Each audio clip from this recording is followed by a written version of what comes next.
Ah,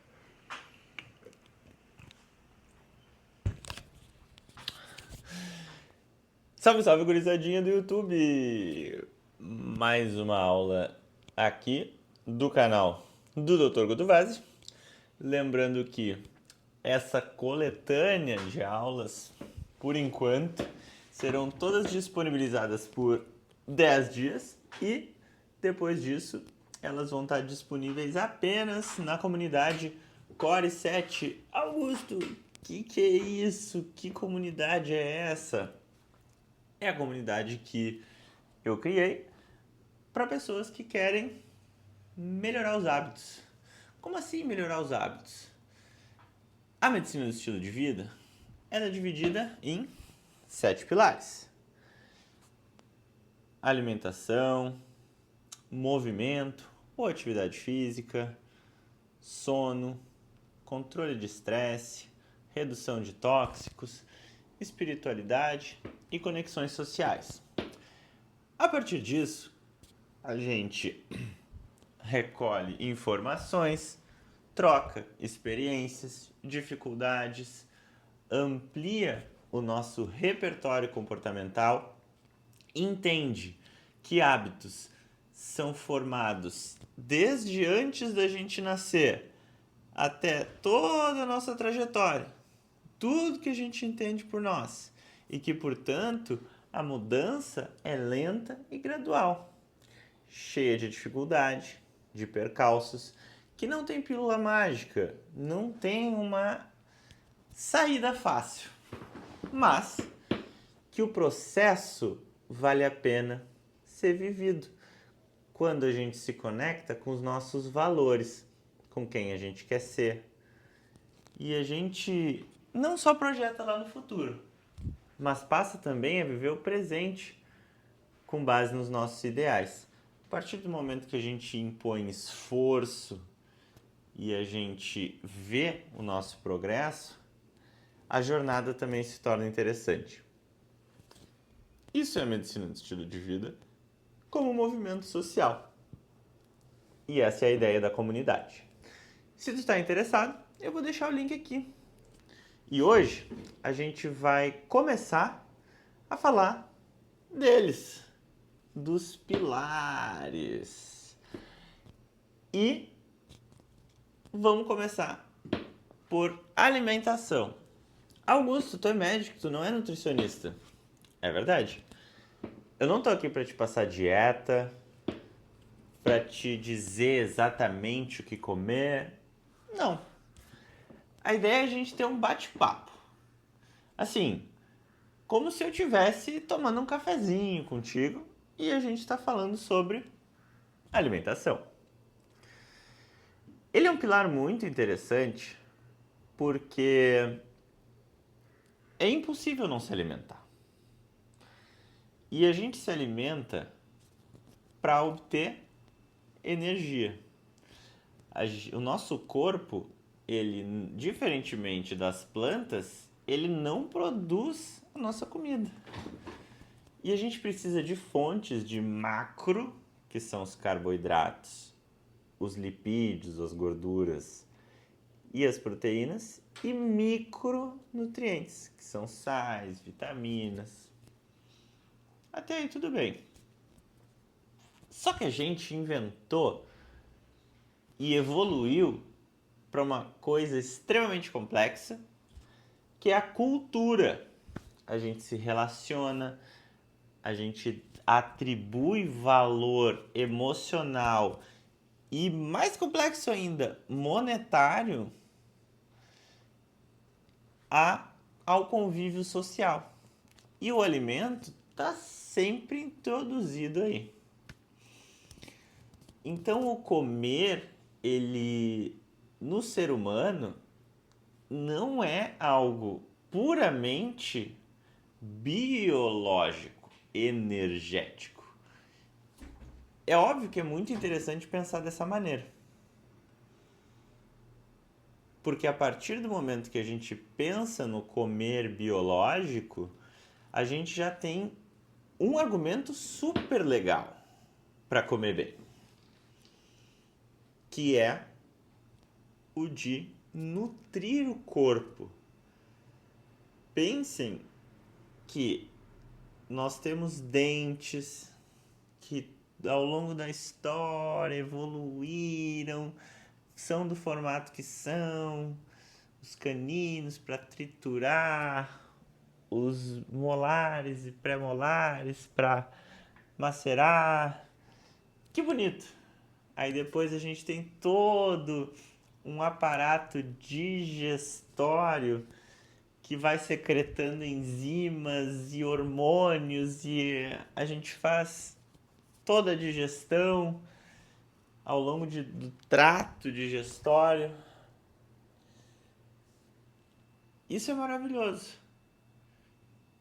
Porque se a gente pensa em comer biologicamente, faz todo sentido a gente comer bem. E o que é comer bem? Cada um de nós tem em si, dentro de si, um nutricionista que sabe a quantidade, a hora e a qualidade do que faz bem e do que não faz. Por isso que nutrição é um tema tão difícil. Mas, quando a gente pensa em comer bem, o que a gente está querendo dizer?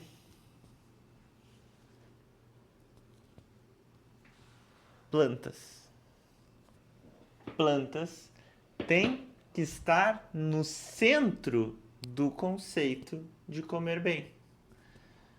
Tanto que a American Heart Association, que é a maior sociedade de cardiologia do mundo, a American Diabetes Association, o USPSTF, que é a força preventiva lá dos Estados Unidos, que é quem faz os estudos em prevenção, nos congressos norte-americanos das grandes especialidades médicas, incluindo a medicina do estilo de vida, a bola da vez é a dieta plant-based.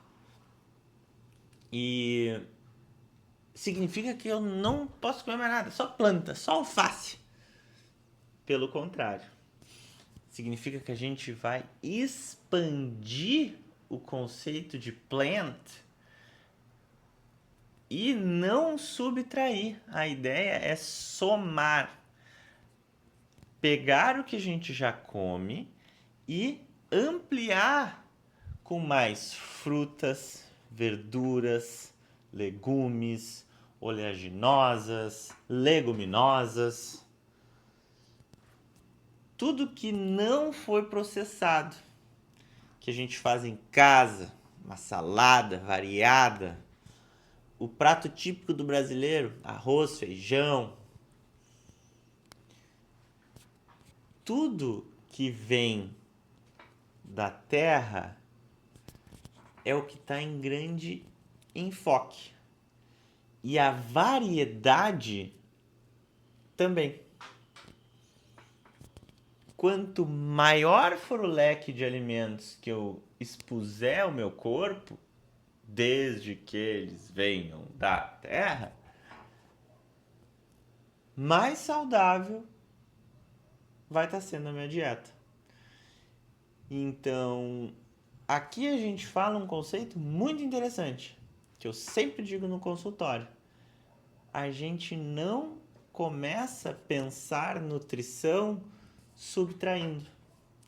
Porque no momento que a gente subtrai, a gente tá forçando, entre aspas, logo de cara, alguém que gosta de alguma coisa que não é saudável a tirar. E esse sentimento de perda, ele é muito ruim.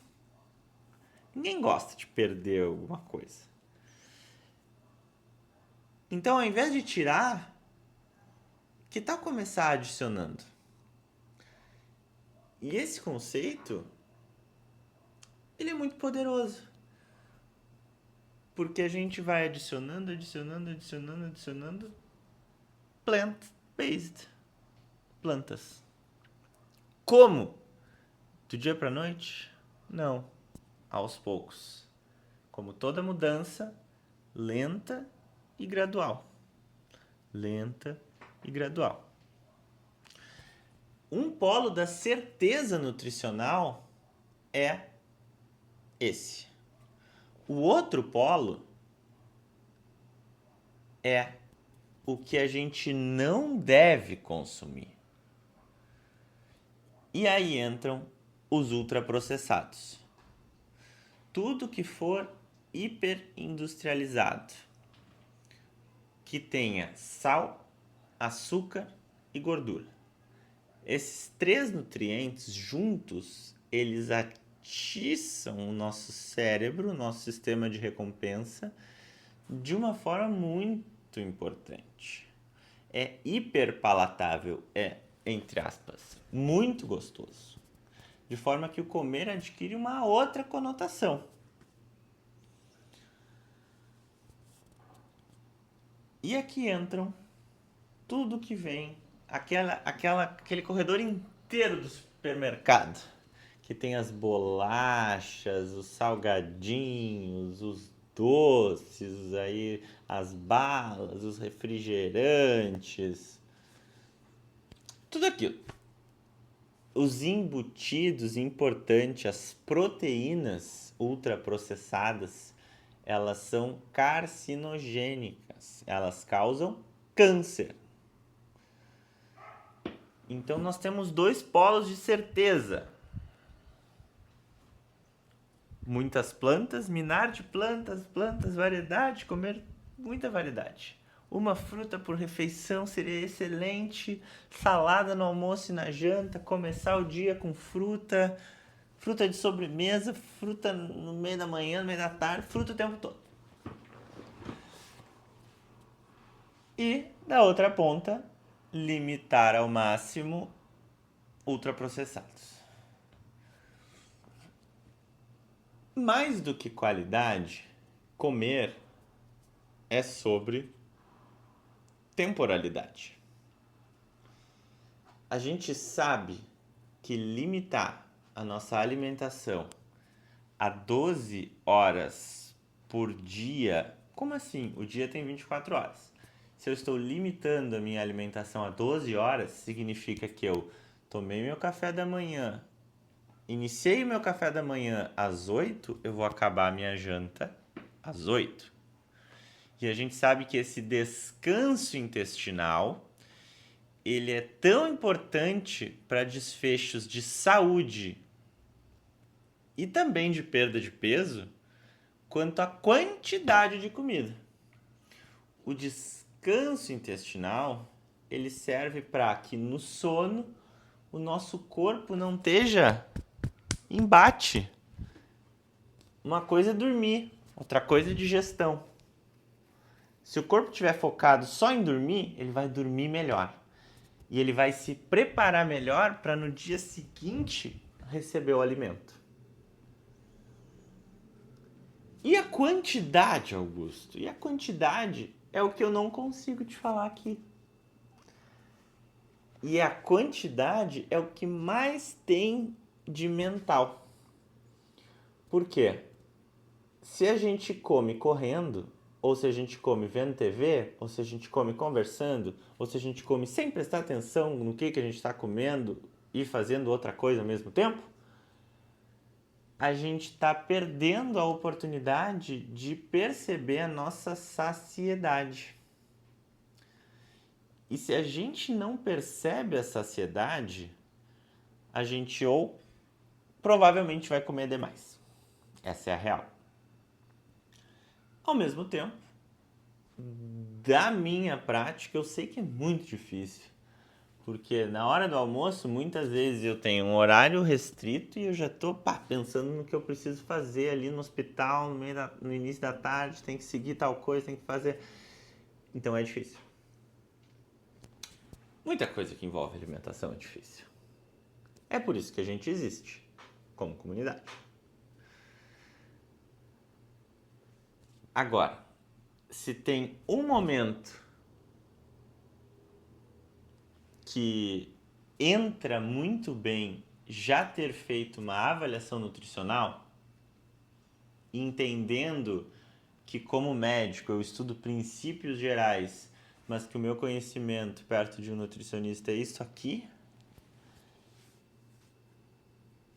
esse é o momento. Porque foi onde, para mim, como paciente,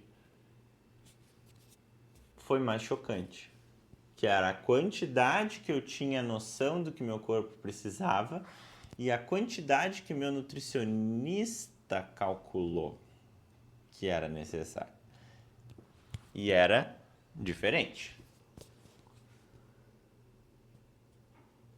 Mas então, a gente está falando na alimentação. O que comer, o que não comer, quando comer e quanto comer.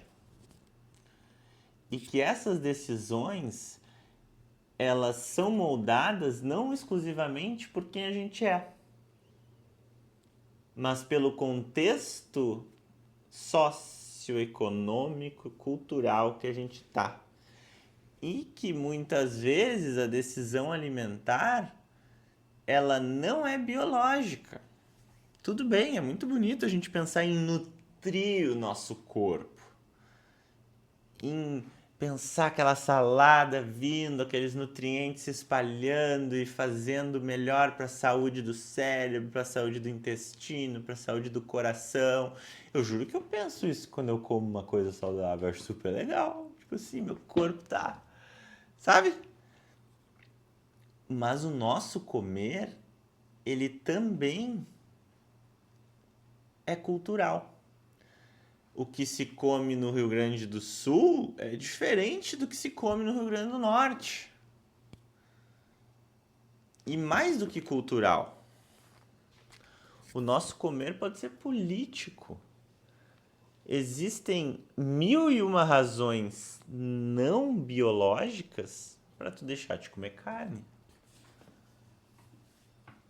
Existem razões políticas, econômicas. E daí a gente entra no tema da alimentação, nos 3 tipos de restrição. Restrição por tempo, que eu já comentei aqui, que é interessante, temos robustos dados científicos dizendo que vale a pena a gente restringir o tempo de alimentação. A restrição alimentar, que ela pode ser uma decisão, uma escolha política ou cultural ou religiosa. E a restrição calórica. No caso, eu como de tudo, como a hora que eu quero, mas tem uma certa quantidade. Ao pensar nos 3 tipos de restrição, um detalhe, tem a restrição que ela é imposta pelo próprio corpo. Meu corpo tem alergia a glúten, ele não tolera o glúten, doença celíaca. Neste caso, o tratamento é excluir o glúten. Meu corpo não tem a enzima que degrada a lactose. Ele é intolerante à lactose. Evitar alimentos que contenham lactose. E pensar em qual tipo de restrição faz mais sentido é importante. Por quê? Deleitar-se, presta atenção aqui, ó. Deleitar-se na comida amplamente disponível, altamente palatável, que a gente tem disponível o tempo todo e não ser responsável com isso, significa o mal do século, que é a obesidade. E eu falo aqui mal, pensando em obesidade como doença, como uma condição médica de saúde que está diretamente relacionada a doenças do coração, do rim, do cérebro, dos intestinos, que leva à falência orgânica precoce, diminuição de qualidade e de tempo de vida.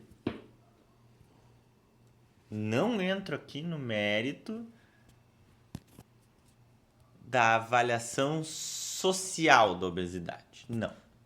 Estou aqui falando Augusto, médico, como condição de saúde, doença. Está no Código Internacional das Doenças.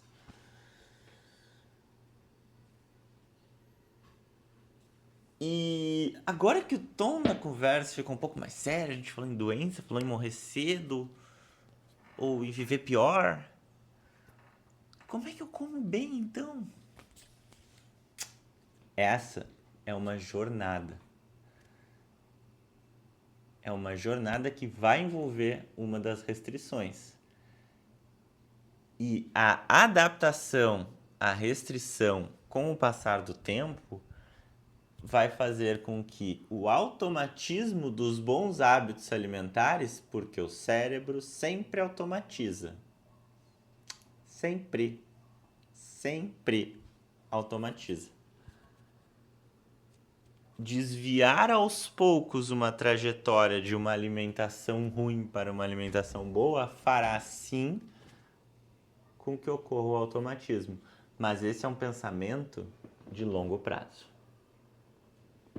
Sempre de longo prazo.